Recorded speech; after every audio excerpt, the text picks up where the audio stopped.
فأنا ناصح لإخواني بالصدع بالحق تبيض وجوههم. السكوت في مسألة الحزبية يضرها، فاصدع بما تؤمر وأعرض عن المشركين.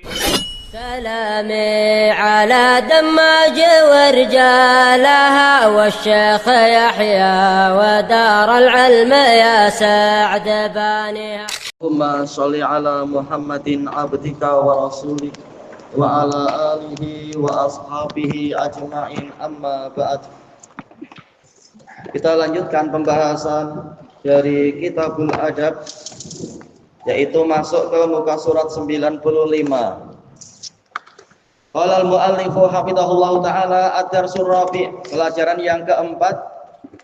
Wa min adabis salam, termasuk dari adab-adab salam.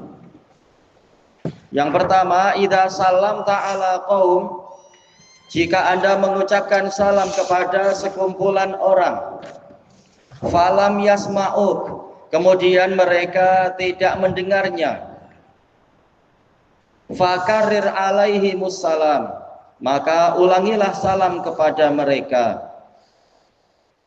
Baik, dalilnya an Anas radhiyallahu anin Nabi sallallahu alaihi wasallam, dari Nabi sallallahu alaihi wasallam, annahu kana idza takallama bi kalimah, bahwasanya Nabi sallallahu alaihi wasallam jika beliau berbicara dengan suatu kalimat, a'adaha salasan, beliau mengulangnya 3 kali. A'ada yaitu mengulang.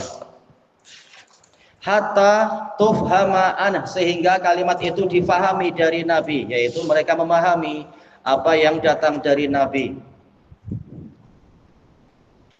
Wa idza ata ala qaum, dan apabila beliau mendatangi sekumpulan orang, fasallama alaihim, beliau mengucapkan salam kepada mereka. Sallama alaihim salasan, beliau mengucapkan salam kepada mereka sebanyak 3 kali. Rawahul Bukhari. Baik. Disebutkan oleh Al-Hafidz Ibnu Hajar di dalam Fathul Bari, kenapa kalimatnya diulang 3 kali, yaitu untuk menegaskan apa yang menjadi isi pembicaraannya. Itu kemungkinan pertama. Kemungkinan kedua, agar orang memahami apa yang beliau ucapkan. Karena terkadang pembicaraan pertama belum dipahami, maka diulang lagi kali kedua, diulang lagi kali ketiga, sehinggalah kemudian difahami.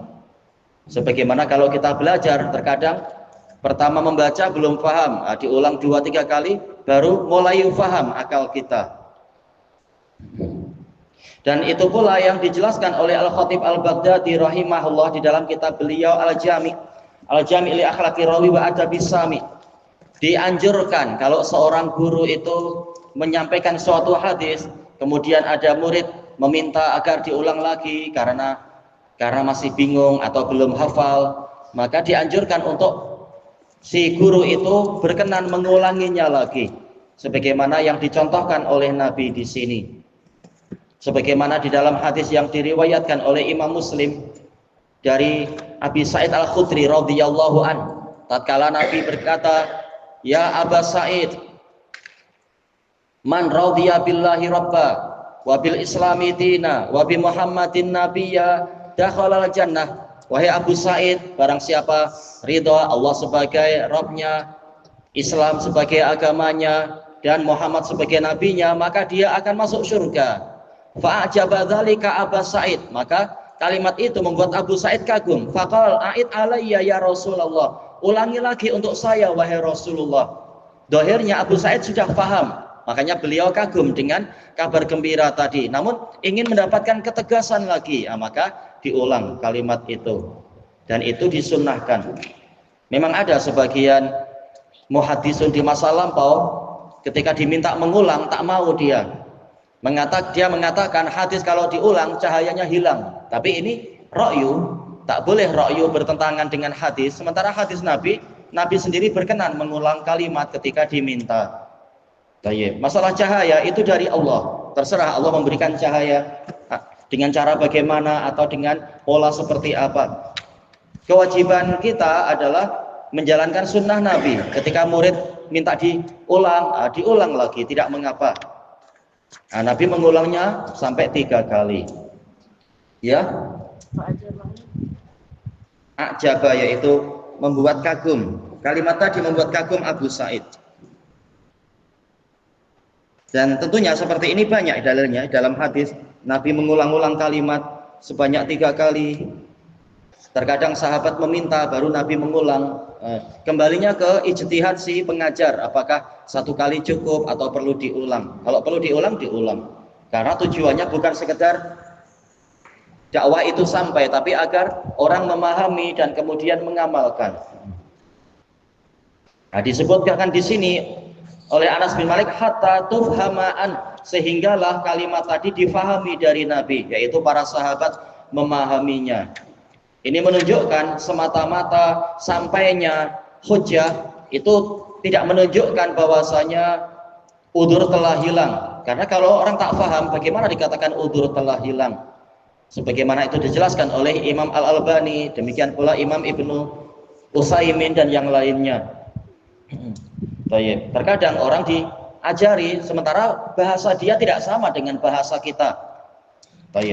Sehingga kalau sekitar kita bicara mungkin dia belum paham, dia belum tahu letak kesalahannya di mana misalkan, atau belum tahu yang haram seperti apa, sehingga perlu diulangi, diperjelas. Nah, kalau dia paham, barulah tegak hujjah. Isi pembahasan yang kedua adalah masalah salam. Apabila beliau mendatangi sekumpulan orang, kemudian beliau mengucapkan salam pada mereka, beliau mengucapkan salam sebanyak 3 kali. Kata Al-Hafidh, yaitu di antara hikmahnya adalah untuk memperbanyak keselamatan kepada umat, sampai didoakan sebanyak 3 kali. Kemungkinan kedua adalah boleh jadi kaum itu satu pun tidak ada yang mendengar. Adapun kalau sudah ada satu yang mendengar dan menjawab salam, maka ini sudah cukup. Karena yang namanya menjawab salam, kalau mereka sedang berkumpul, ini adalah fardu kifayah. Kalau salah satu sudah menjawab, maka yang lain sudah tidak berdosa. Tapi diusahakan yang lain juga berlomba-lomba dalam pahala, berusaha menjawab juga, jangan hanya mengandalkan satu orang misalkan. Dan ini telah dipraktekkan Nabi di sejumlah hadis. Di antaranya adalah hadis Sa'ad bin Ubadah radhiyallahu anhu. Hadis Qais bin Sa'ad dari ayahnya, bukan dari ayah, memang dia mendengar, yaitu hadis muttafaqun alaih. Tatkala Nabi datang ke rumah kami, kata Qais bin Sa'ad bin Ubadah, maka Nabi mengucapkan salam. Saya mau menjawab, tapi ayah saya bilang jangan dulu, biar Nabi banyak salam kepada kita, yaitu ingin mendapatkan berkah dan keselamatan lebih banyak. Setelah 3 kali itu, kemudian Nabi bersabda kepada para sahabat yang hadir, qad qadaina ma alaina, kita telah menunaikan apa yang menjadi kewajiban kita, ya salam 3 kali. Setelah itu pulang, maka langsung Sa'ad bin Ubadah lari keluar, mengatakan, wahai Rasulullah, sesungguhnya kami mendengar salam Anda, cuma kami ingin Anda salam lebih banyak biar mendapatkan keberkahan lebih banyak. Kemudian Nabi diajak masuk, diajak makan hidangan yang ada dan seterusnya. Apa boleh sengaja kita diam? Sa'ad bin Ubadah menjawab tapi pelan-pelan biar Nabi mengulang lagi, menyangka tidak ada yang menjawab padahal sudah dijawab tapi perlahan-lahan. Demikian pula hadis muttafaqun alaih dari Abi Musa al-Ash'ari. Nabi mengatakan apa? Al-isti'dzan salasah, in yu'dan lakum wa illa farji'u. Minta izin itu 3 kali. Bukan berarti tak salam, tapi assalamualaikum a'adkhul. Istilahnya macam itu. Kalau diizinkan masuk, masuk. Jika tidak, maka kembalilah kalian. Toyib. Jadi sunnahnya adalah mengulang. Kalau dikhawatirkan orangnya tidak mendengar. Dijelaskan oleh Syekh Utsaimin, kalau tak salah Anda dapatkan dalam Syarah Riyadhis Shalihin, jika kita nyalami teman, kita bilang assalamualaikum warahmatullahi, misalkan dia bisa menjawab waalaikumsalam warahmatullahi wabarakatuh, jangan kita salam lagi, itu buat dia sibuk, kasihan. Jadi salami, dari jawab salam lagi, dari jawab salam lagi, itu menyibukkan teman. Sudah cukup 1 kali seperti praktek yang sering dilakukan Nabi dengan sahabat. Ketika sudah ada jawaban, sudah tak perlu yang menyalami salam lagi, mengganggu, malah jadi menyibukkan. Terutama dia sedang mau makan, sudah suapan mau masuk disalami, dah jawab, mau masuk lagi disalami, bila nanti masuk makanannya tuh, ini mengganggu, kasihan. Terutamanya kata Imam Nawawi kalau sedang baca Quran. Sebagian ulama Syafi'iyah malah sikapnya keras. Kalau orang sedang membaca Quran, makruh kalau kita salam ke dia. Tapi ini dibantah ulama yang lain. Mana dalil mengatakan makruh? Kita salam saja. Nah, dia menjawab. Cuma kalau dia sudah jawab, jangan dikacau. Mau salam lagi 2-3 kali, dia udah mau baca Quran. Dan dia sedang mungkin sibuk hafalan. Terkacaukan nanti, kasihan. Jadi kalau sudah didengar dan sudah dijawab, tak perlu kita mengulang-ulang kepada orang yang sama. Kemudian kita masuk ke adab yang berikutnya. Mestinya nomor 2 ya. Sudah ada nomor 1, paling copy paste-nya aja. Yang nomor 2, idza sallama alaika ahad. Jika ada seseorang mengucapkan salam kepadamu, wa anta tusalli, Anda sedang salat, fa rudda alaihi bil isyarah, jawablah dia dengan isyarat, yaitu isyarat gerakan tangan. An Jabir radhiyallahu anhu qala inna Rasulullah sallallahu alaihi wasallam ba'atsani li hajah, sesungguhnya Rasulullah sallallahu alaihi wasallam mengutuskan saya untuk suatu hajat, diperintah mungkin kemana. Summa adraktuhu, kemudian saya mendapati beliau, yaitu pulang untuk melaporkan hasilnya kepada Nabi Shallallahu Alaihi Wasallam. Adraktuhu, saya mendapati beliau. Nah, tulis kalau tidak paham apa arti adroka. Adroka terkadang artinya menangkap, tapi taklah kemudian tahu-tahu Jabir menangkap Nabi, tapi mendapati. Saya mendapati beliau. Wa huwa yusalli, dalam keadaan beliau sholat. Fasallamtu alaih, kemudian saya mengucapkan salam kepada beliau. Fa asyara ilai, beliau memberikan isyarat kepada saya. Rawahu Muslim. Nah, dijelaskan berdasarkan kelengkapan riwayat-riwayat, menjawabnya adalah dengan isyarat tangan, bukan isyarat badan. Ya. Ini hadis ringkasan kan? Hah? Iya, hadisnya diringkas sampai sini. Tapi bukan itu yang penting. Nah, apa yang perlu ditulis.